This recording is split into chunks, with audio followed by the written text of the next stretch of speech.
we are again a few weeks after, when we all thought and all believed that for once in a long time, people in Ukraine were going to see freedom, a real country of democracy, a real country of openness and transparency.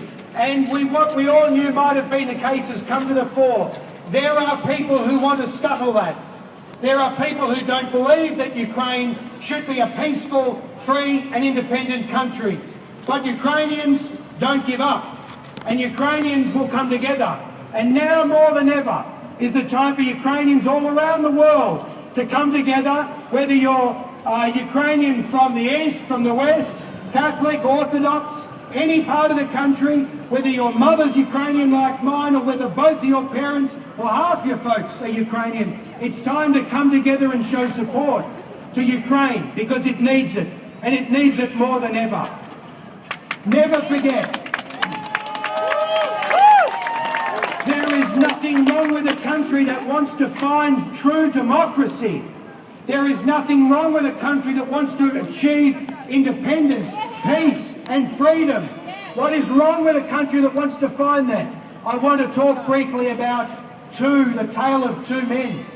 One of them, Viktor Yanukovych.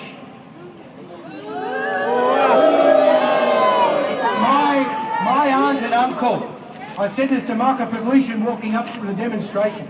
My auntie and uncle, living in Kharkivska Oblast, forced to retire at age 66 under the laws of Mykola Azarov, the Prime Minister, to Yanukovych, forced to retire, to live on 80 hryvnia a month, equivalent of 11 Australian dollars a month.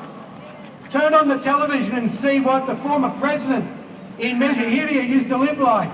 He had a zoo, he had an indoor tennis court, several, an enormous estate, and just for good measure, a pirate ship.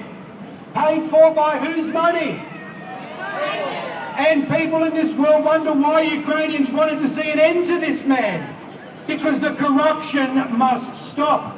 Because that kind of obscene corruption from himself, from the Prosecutor General, from his sons, that kind of obscene corruption that has bankrupted a nation must stop. And Ukrainians stood up to it in Maidan, in Kharkiv, in Lviv, in Ivano-Frankivsk, in Chernihiv, across the country, and said enough is enough. And they should have that will respected. Yes. Yes. And a tale of another man by the name of Vladimir Putin. Yes. Or as he should be called, Rasputin. Yes. Because Vladimir Putin is a man who is running a cross between an imperialist Russian Empire and the Soviet Union. Yes. And he does not understand that this world will not and should not tolerate that level of obscene violation of any one other nation's territory. But it's not the first time.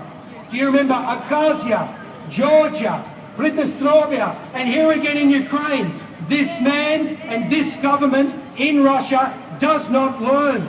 And that's why the international community has to come down hard on this man and his government, and not just Putin, Medvedev, all of them. His ambassador in Canada, who would have fitted a country in Europe in 1938, making excuses for taking someone's land.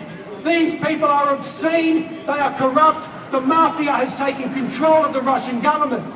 And I feel sorry for the 147 million Russians who have to live under obscene oppression akin to the worst days of Brezhnev. So what should we do?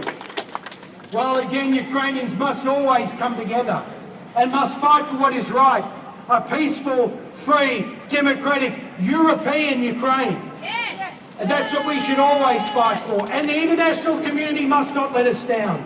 Because we are trying, Ukraine is trying as a country to be a peaceful country, a true democracy. It's time to say no more travel for all your Russian diplomats to anywhere in the West, Australia included. It's time to say at the G20, don't come here until you respect countries' borders. It's time for for the British and other European governments to say, don't invest your dirty mafia money in our London Stock Exchange, in the Stock Exchange, in the Paris Stock Exchange.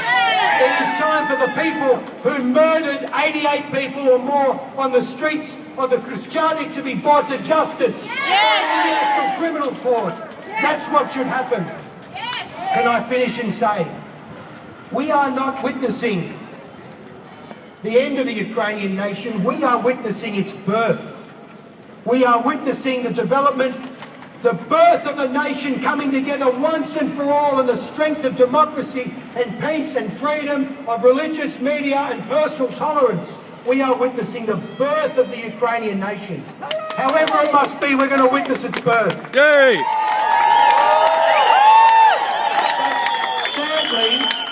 Sadly, for 147 million Russian citizens, we are witnessing the death of modern Russia.